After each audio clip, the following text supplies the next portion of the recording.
I'm here today with Emily Joy Allison. Emily is a queer author, artist, public speaker, and yoga teacher from Nashville, Tennessee.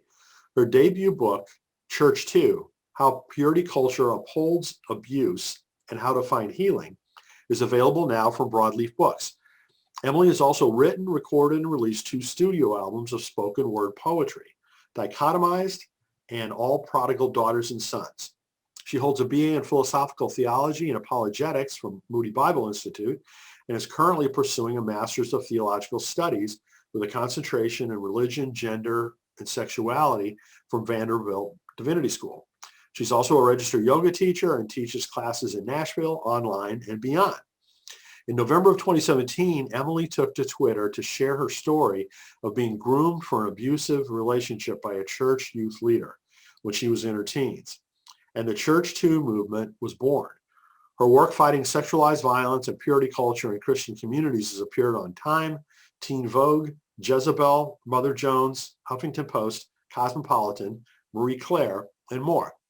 So, Emily, it's so great to meet you and have an opportunity to speak with you today. Thank you very much for having me. I'm excited to be here.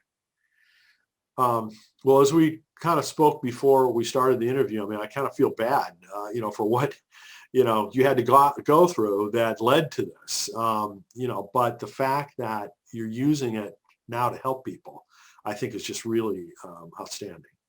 Yeah, thank you. I think that has always been the most surprising thing about it to me is just that, this thing that happened to me that was, by all accounts, very traumatic and was this source of kind of shame and embarrassment for a lot of years. The moment I decided to talk about it publicly became sort of this catalyst for healing and for liberation, not just for me, but for other people too. And I think that is incredibly special. And I feel very lucky to be a part of this thing that is now, a lot bigger than me. Well, I mean, I'm sure you've thought many times of all the people who encountered something similar and didn't speak up, and had more terrible things happen or whatever. I mean, so the fact that you had the courage to do that, obviously had helped a lot of people, but also probably prevent other bad things from happening. Yeah, I mean, I think there's 2 prongs to the work, right? There's response and there's prevention, and both are important.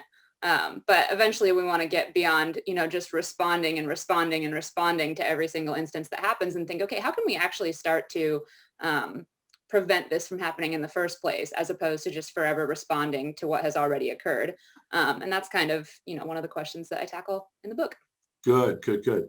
Well, before, we kind of dive into the details of the book, tell us more about your background. Oh, man. So I lived in Nashville for a little over 7 years now, but I grew up in Central Illinois. My dad was a pastor. I'm the oldest of 7 kids, homeschooling family, kind of the whole 9 yards. So every sort of arena, I guess, of conservative fundamentalist Christianity, we were definitely a part of. Wow. We'll have to catch up later because I grew up in Central Illinois myself. Oh, okay, great. But we can talk about that offline. Yeah. So, I mean, I know it's probably difficult, but can you tell us a little bit more about how this all started? What happened at that church? Yes. Okay. So essentially what it boils down to was when I was 16, I was groomed for a romantic relationship with a man who was in his 30s, who he wasn't like the youth pastor, but he was like a youth leader, like a volunteer in the youth group, and had been for quite some time, and was very well liked, probably everybody's favorite volunteer. You know what I'm saying? Everybody loved him. And so he grew me for this romantic relationship. Now, come to find out, I wasn't the first, I wasn't the last. This was a very long history, and continued after me, of a pattern of behavior on his part. But, at the time, we were in this very, the environment was characterized by purity culture. There was no sex ed. I don't know if the adults in that church, either the pastors or my parents, really understood that like a 16-year-old can't consent to a romantic relationship with an adult youth leader, twice her age, who is supposed to be this spiritual authority figure at church, particularly if that 16-year-old has not had, really any sex ed whatsoever. But they treated it like it was more of like a co-equal perpetration of sin. So when it was found out, I was blamed, I was punished, I was grounded as a part of this, as opposed to being like, oh my God, you were taken advantage of. You're like a victim of this man's predatory behavior. No, none of that. Wow. So that is what happened. And then I kind of didn't talk about it for like 10 years. I ended up getting out of my parents' house as quickly as possible and moving to Chicago to go to Moody. And, I would talk to like friends about it, like if I was dating someone, like I would tell them about it eventually. Like it wasn't like this deep, dark secret. And eventually I got into therapy. I talked about it with my therapist. So I was speaking about it to like people I was in like intimate friendship with, but it definitely was not a thing that I was talking about publicly. And that was kind of weird because I mean, I don't know if you've seen any of my internet presence. Anybody who's listening to this who has followed me on the internet for any length of time knows that like it's really hard to find something I won't talk about on the internet. Like I'm pretty open about this type of stuff. And this was an exception to that. It was one of those things that like, even though I was talking about all this other stuff related to church and God and sex and all of this on the internet, I wasn't talking about this because I didn't know, I didn't have a mental category for it. I had not really processed it. And so yeah, I basically just kind of didn't really talk about it all that much for about 10 years. And then the Me Too movement happened. And so, by the time that had happened, fast forward 10 years from the actual abuse, at that point, I'm not an evangelical Christian anymore. I have begun the process of coming out of the closet. There was a lot of change that happened in that 10 years. And then, when the Me Too movement started going viral, at that point, I was like, I know I'm not the only person that this has happened to, but we're not talking about it, or at least, nobody's paying attention to the fact that we're talking about it. And that was actually, kind of one of the hard things is that I think Church 2 took off because of, obviously the Me Too movement. And because we're at this very particular cultural moment where we can talk about these things, people have been trying to talk about their Church 2 stories for years before the terminology of Church 2 existed, right? There's been lots of examples on the internet of times people have tried to come forward about someone's abusive behavior. And sometimes it would get some attention before, and sometimes it would not. But I think Church 2 was kind of right there when the iron was hot, so to speak. So Right. That definitely seemed to be the case. And so you started like not really aiming for a book or anything like that. You just started sharing on Twitter. Is that right? Oh, not at all. Yeah, no, it was not intentional. There was no campaign. There was no website set up. It was just spur of the moment. It was one of those weeks. It was like one guy had got accused and then another celebrity had gotten accused. And then this other politician, it was like 3 guys in 1 week who were like really high profile. And I was like, I know this is happening in the church. Like, and I have this weird story that like, I haven't talked about publicly, but like, I feel like now might be the time, since we're all talking about this, right? Like since we're in this cultural moment where we're all talking about our sexual trauma, maybe now would be the time to bring this up.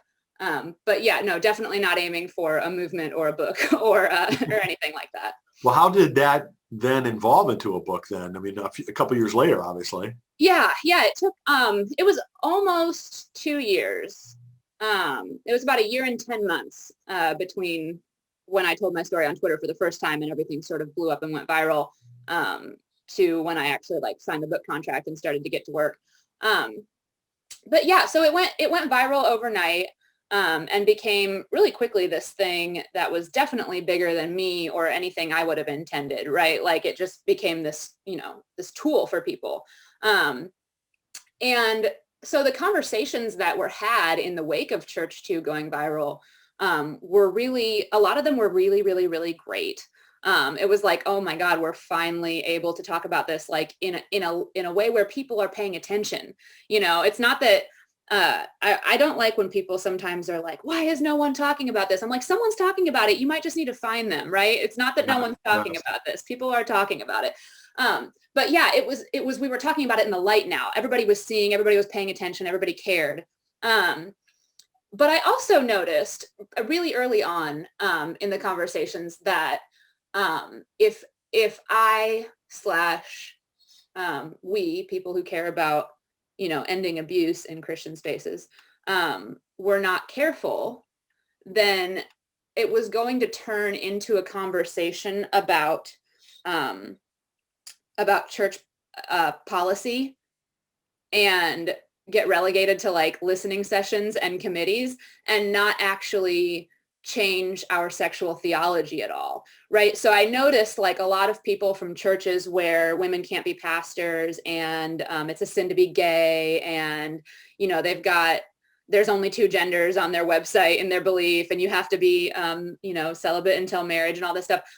All people from these churches were starting to be like, oh, we care about stopping abuse. Like, let's have a conference. Let's have a sermon series about how we're going to stop abuse. We're going to do better policies. We're going to make sure our pastors know when to call the police. Like, we're going to do, and that's like, okay, you should know about the mandatory reporting laws in your state, right? Like, this is a thing for pastors to be aware of. You definitely should know that. But that is not going to actually change the culture that is producing the abuses, right? So I realized like, oh, this narrative is going to get away from me if I'm not careful about this, if I don't come out and be like, listen, you can't just change your policy. Because as my friend Hillary from Into Account says in the book, when I interviewed her, she's like, a policy is just words on paper until someone interprets it, right? And they are going to interpret it according to their theology. And so policy is good, but policy is interpreted by people according to their theology. And so we need to change the theology. And so that is part of what got me thinking, like, maybe I need to write a book, because I'm like, somebody is going to, if I don't write a book called Church 2 pretty quickly, someone else is going to write a book called Church 2, and it's not going to say what I want it to say. And it's not going to be as, it's not going to bring the hammer down on purity culture like I want it to. So I was like, I guess I have to do that. So I put together a book proposal, and here we are. Well, good for you. Good for you. As we spoke about before, I've been so impressed with what Broadleaf Books has done, in terms of the books that they've come out with recently. A lot of great authors and great topics that, need to be addressed. Yeah. And so, and within the context of writing for your life, I'm always curious about, okay, what was the process by which a book came about? So did you have an agent, or did you approach Broadleaf, or did they approach you, or how did that work out? I can't remember who approached who. I don't have an agent. I've been wondering about that. I've been like, should I get an agent? Maybe I should get an agent. Particularly given the fact that this Church 2 book is, it's not a one-off for me. I wrote the book and I was like, okay, I feel really good about this book, but I also feel really good about like writing books in general. Like I got the itch, you know what I'm saying? And I'm like, I just want to keep doing it. Sure. Awesome. I love the process so much. To be honest with you, I can't even remember who approached who, because I was talking to Broadleaf and I was talking to one other publisher as well, to kind of see like where would be the best fit. But I had a meeting with Lisa, and I just felt like we just meshed so well, and I loved her vibe, and I was like, oh, I really want to work with her. So I can totally understand why. I mean, yeah. As we spoke, Lisa's been involved with Writing for Your Life several years and has spoken at many of our conferences, and I've got great respect for her and the work of the rest of that group up there. So I'm glad that you're, engaged with them. And yeah. This book actually just came out a few days before we're recording this. So how did the whole launch process go for you, particularly given that it's still during a pandemic? Yeah. It's wild. Even like a year ago when I was thinking about, because I signed the book contract in September of 2019, so like a few months before the pandemic. So when the pandemic hit, I was like, oh, surely it'll be done by the time my book comes out. Like, obviously. So we all thought, yeah. Right? Oh my goodness, it's so depressing. So I think it went about as good as a book launch in the middle of the pandemic can go. I'd love to be on tour right now. I'd love to be traveling different places and like talking to people about my book. I would have loved to like have a launch party with like champagne and cheese plates and like all this stuff. But I'm thinking maybe we'll have to save that for the second book and party extra hard when that comes out. But yeah, no, I think it went overall pretty well. I think people are really zoomed out, an interesting thing. And I get it. I, in addition to working full-time, I'm a full-time grad student and just launched this book and planning a wedding. So I am on Zoom like many, many, many, many, many hours a week. But we did like some Instagram live launch day events. Like I had some, people pop onto the live and we had conversations about purity culture and like all this type of stuff. And it was really interesting. So I feel like it went really well. And I think the book is selling nicely. So yeah, overall, I'm really pleased. Good. That's really good to hear. So you mentioned future books. Do you have anything that you can talk about yet in that regard in terms of at least topics or directions, or what are you thinking? I have so many. I've got about 6 wow. in my mind right now that I'm planning out. And some of them are things that like just need to marinate a little while longer, right? I'm like, I know one day I want to write a book about this, but like not yet. I just need to like let myself marinate a little bit. I just turned 30. So I'm like, I got time to sit and think about some of these things. But yeah, I mean, I'm doing a lot of research right now on like restorative justice and like non-carceral solutions to violence.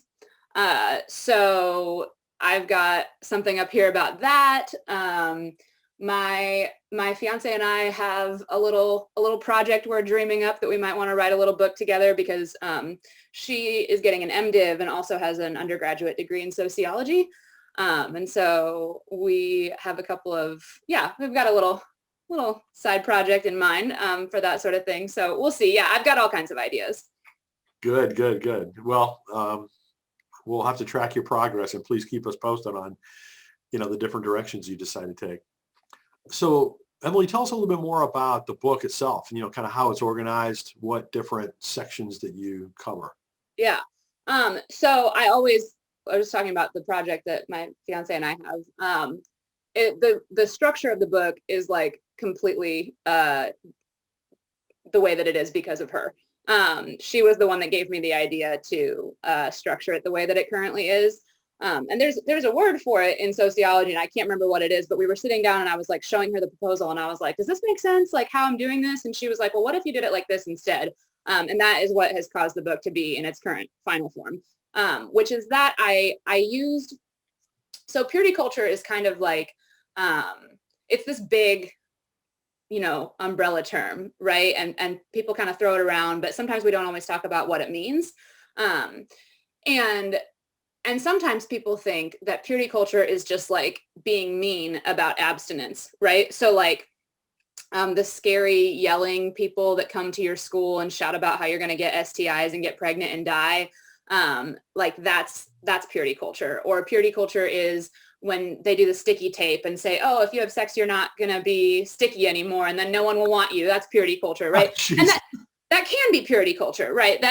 Those are parts of purity culture, but purity culture is actually the culture that is created by the theology. And so what I did with the book chapters was I made each one, I thought of purity culture kind of like one of those old like Greek or Roman temples with all the pillars, right? And I was like, what are the pillars that constitute purity culture?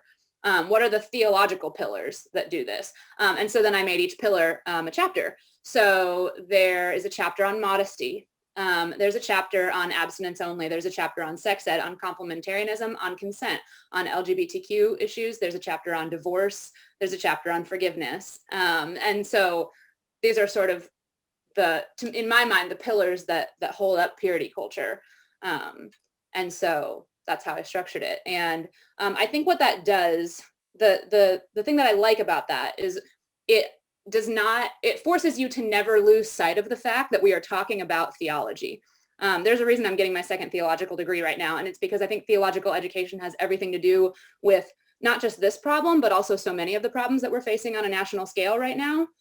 And so for me, this is like deeply important. And structuring the book like that keeps it front and center that like, hey, it's about the theology.